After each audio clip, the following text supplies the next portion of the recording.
Salutare, dragilor! Aici Robert și Asmina, iubițarii motocicliști. Și ce facem astăzi? O să facem un video în care vă arătăm sau vă spunem rezumatul a următoarelor 3 sau 4 zile. Este o zi faină de 2 martie. Deja ai trecut de ora 12, suntem plecați de aproximativ o oră jumate. Suntem în apropiere de Lugoj și mare eveniment pentru noi pentru că plecăm spre Craiova. Trebuie să ajungem diseară la Craiova, că mâine dimineață suntem programați la cei de la PTC Auto să rezolvăm cu anvelopele pentru dubiță. Nu știm exact ce o să punem, ori de iarnă, poate all season, să vedem ce profil, poate reușim să punem și pentru roata de rezervă.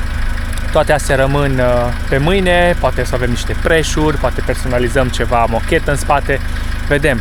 Ideea e că dorim să le mulțumim foarte frumos echipei de la PTC Auto pentru că se implică și vor să ne ajute în ceea ce privește călătoria cu dubița. Au înțeles importanța, pentru că noi avem nevoie de un mic sprijin de la cei mai mari decât noi, pentru că noi momentan suntem micuți, încercăm din răsputeri să ne descurcăm financiar, să încercăm un pic din online, să muncim, să găsim timp liber și așa mai departe, dar e greu. Visele sunt mari, provocările sunt mari, dar cu ajutorul, celor ca PTC Auto reușim să mergem înainte, să evoluăm și cel mai important, să evoluăm împreună, pentru că și noi la rândul nostru o să vrem să-i ajutăm cu o mică promovare atât cât putem, nu neapărat promovare, cum spun unii, falsă, pentru că tu ai primit acum cauciucuri și o să spui toată ziua de ei. Nu, eu vreau să promovez omul din spatele a tot ce înseamnă PTC Auto, pentru că noi am vorbit și telefonic. Cumva ai simțit acea conexiune, acea legătură că omul nu e doar pentru profit, doar pentru imagine, pur și simplu vrea să ajute, vrea să vină cu ceva benefic comunității. Așa că doresc să-i mulțumesc foarte, foarte mult. Da, mulțumim foarte frumos. O să mai fie încă un subiect. Ați văzut că eu destul de recent am montat bateria de la Liting, bateria de 12 V și 280 de amperi, aia cu autoîncălzire și așa mai departe. Nu am reușit până acum să o testez real, în sensul să fim plecați câteva zile și să o testez cu toți consumatorii pe care avem noi în mașină. Fiind 100% încărcată, am zis ce ar fi în astea 3-4 zile să nu o conectez absolut deloc la nicio sursă de încărcare și să văd dacă merge 3-4 zile fără să o încarc și cu tot ce consum. Eu o să fac ceai la termos, o să folosim airfryer, să facem pituțe, o să folosesc laptop, o să meargă noapte încălzitorul, am dat drumul la frigider când am plecat, telefoane o să încărcăm și așa mai departe. Într-o variantă din asta de scenariu de viață normală pe drum, să vedem cum se comportă. Ideea e că vreau să-i fac un ciclu de descărcare completă și încărcare înapoi. Asta e ideea. Bun. Spre casă, peste vreo 2 sau 3 zile, în teorie ar fi vorba că vrem să ne vedem cu niște urmăritori de ai noștri. Da. Au văzut și ei proiectul nostru cu dubița de când am început, de anul trecut din iarnă, și au luat și ei, acum nu vreau să greșesc, ori Opel Movano, ori Renault Master, adică varianta asta, dar mai înaltă și puțin mai lungă. Și au făcut-o și ei în principiu pe stilul nostru, cu patul pelat, tot așa izolată, făcută, zic, cu pâslă, dar e antracitul ăla mai închis la culoare. Au și ei măsuță acolo, aici unde avem noi frigiderul au o băncuță. Ideea e că încă nu au încălzire, încă nu au frigider, nu au panouri solare, nu au baterii, nu au nimic. Și am ajuns la un comun acord, hai să ne vedem undeva în țară, eu vreau să vă prezint dubița mea, vreau să vă arăt exact cum folosesc eu, în ce scenarii. Și dacă credeți că vă convine ceva din ce am eu, pot să vă recomand, pot să vă las link-uri, puteți cumpăra și așa mai departe. Cel mai bine e să putem să ne și vedem personal, că multă lume zice că doar batem din gură și vrem să facem numai vizualizări și vrem doar să facem vânzare și că avem afilieri și link-uri. Fiecare e liber să gândească ce vrea, noi nu dorim să prostim pe nimeni. Într-adevăr, avem afilieri cu mai multe firme, ne ajută foarte mult, le mulțumim pe această cale, dar nu suntem disperați, deci nu... Da. Și nu vă băgăm nimic pe gât. Dar putem veni cu feedback real și voi trageți concluziile dacă îi sau nu ceea ce trebuie pentru voi. Bun, mai avem mult, mai avem 300 de kilometri de făcut astăzi, suntem într-o parcare că ne-am oprit să facem un scurt pișu. Cam așa arată unde suntem acum. Vremea e destul de faină, soarele e ascuns după nord, dar e plăcut, nu e frig, e fain. Așa că, dubițule, de mâine încolo, gume noi. Astea au fost ceva Noctian. am dimensiunea 195, 65, 16C, dar în talon îmi este trecut și 205, 65, 16C, așa că încă nu știm exact ce o să punem.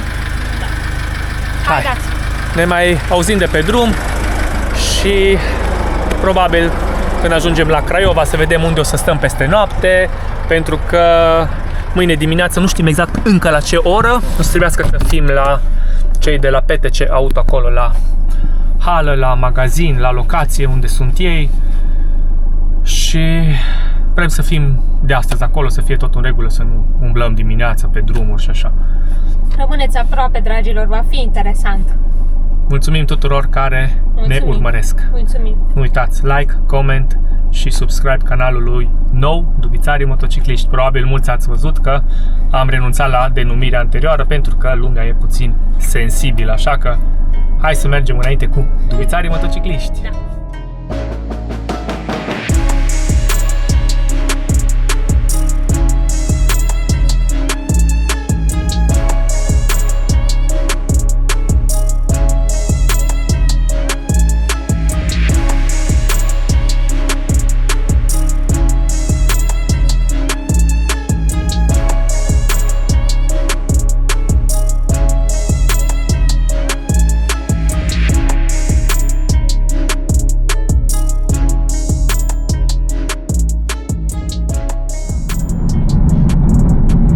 Suntem aproape de Orșova deja și voiam să vă zic că atâta poliție și atâta filtru cât am văzut acum, niciodată în viața mea n-am văzut. Deci cred că 10, 11, 12 filtre de poliție în 200 de kilometri.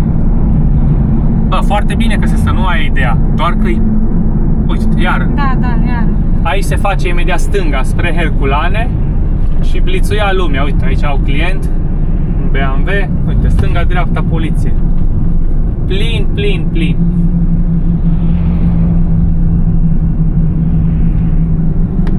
Și am ajuns în Orșova. Aici e Dunărea. Și mai avem 135 de kilometri până la Craiova. Acum mergem destul de mult doar pe lângă Dunăre. Că 2 ore bune. Aproape ora 6, mai exact ora 5:45. Am ajuns în Craiova. A fost un drum lung. Aici pe sudul României foarte multe drumuri drepte.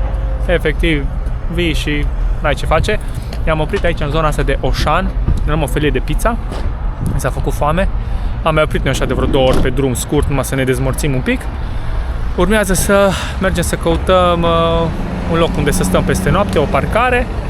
Și atunci dimineața ne auzim. Încă nu am vorbit cu cei de la PTC Auto, de aici din Craiova, dar urmează să ne auzim acum, să ne scriem, să vedem exact cum ne organizăm.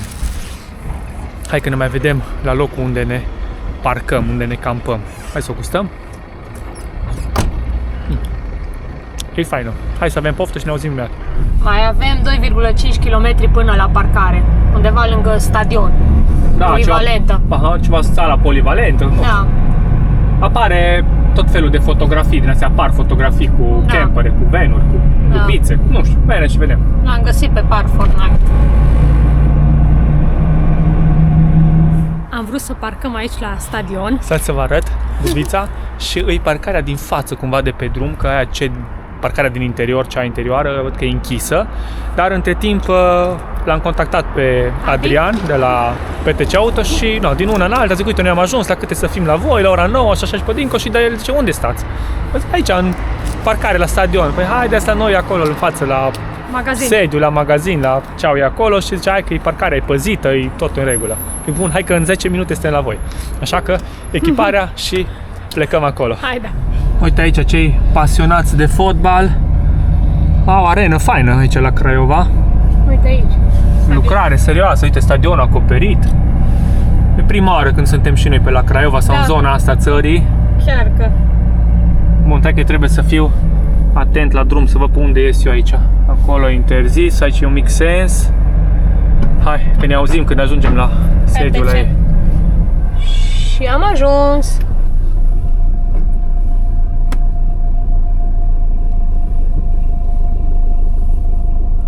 Am parcat, ies din mașină, nu am poziție. Am bec de rezervă, hai să-l înlocuim.